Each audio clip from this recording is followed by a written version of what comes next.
नवरात्रे में, शारदीय नवरात्रे में, आषाढ़ी नवरात्रे में, आदिकादिक पौष नवरात्रे में हम शंकर की, हम जगत जननी जगदम्बा की जब स्थापना करते हैं, या हम नूतन घर का प्रवेश करते हैं, या गणेश जी की स्थापना करते हैं, या कोई दुकान को प्रवेश करते हैं, या कोई शुभ कार्य करने के लिए अग्रण्य होते हैं, तो हम कलश की स्थापना क्यों करते हैं? आज शिव महापुराण में शुरुआत में अपन शिव और पार्वती की यही संवाद को लेकर चलते हैं।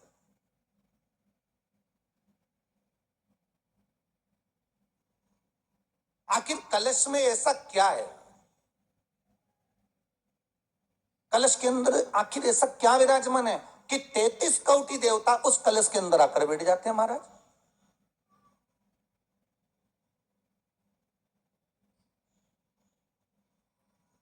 आप कोई यज्ञ करने जा रहे हो, आप कोई पोथी पुराण करने जा रहे हो, आप कोई अच्छा कार्य करने जा रहे हो, तो ब्राह्मण देवता कह देते कलश की स्थापना होगी, कलश की शोभा यात्रा निकलेगी, कलश यात्रा निकलेगी, कलश विराजमान होगा। और आज हर की पौड़ी पर, प्रयागराज में, या उज्जैनी में, नासिक में जो बड़े बड़े कुंभ के मेले होते, कुंभ का मतलब भी तो कलश से होता, उसकी महत्वता क्यों है? उस कुंभ की, उस घड़े की महत्वता कहां से प्रकट हो गई?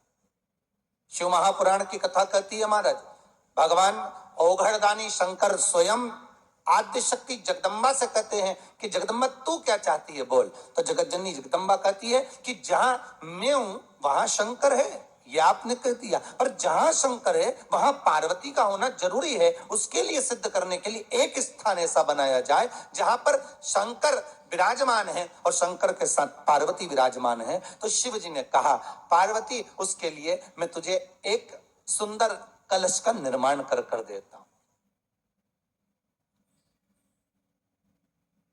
दुनिया का रचनाकार, दुनिया की रचना करने वाले महाराज, संपूर्ण ब्रह्मांड की रचना करने वाले, जिनको भगवान शिव ने स्वयं ब्रह्मदेव से कहा है कि ब्रह्मा जी तुम सृष्टि खंड को आगे बढ़ाइए, सृष्टि की रचना करिए। और आज ही के दिन, यही चैत्रीय प्रतिपदा के दिन, यही इसको कहते हैं नया संवत्सर, नया वर्ष। हिंदू धर्म में क्यों कहा जाता है? आज ही के दिन ब्रह्मा जी ने महाराज सृष्टि की रचना करना प्रारंभ करा था। आज ही के दिन भगवान शिव और ब्रह्मा का संवाद हुआ था। सीधे भगवान शंकर ब्रह्मदेव के पास जाकर बोले थे, हे ब्रह्मदेव आप सृष्टि की रचना करिए। तो ब्रह्मा जी ने पूछा था, सारे नक्षत्र आपने बनाए, सारे दिन आपने बनाए, सारी घड़ियां आपने बनाई, सारा पल आपने बनाया, मनुष्य की श्वास गिनती, काउंटिंग, अर्थात मनुष्य के शरीर की रोमावली, ये सब आपने निश्चित करी है। जो पूजन का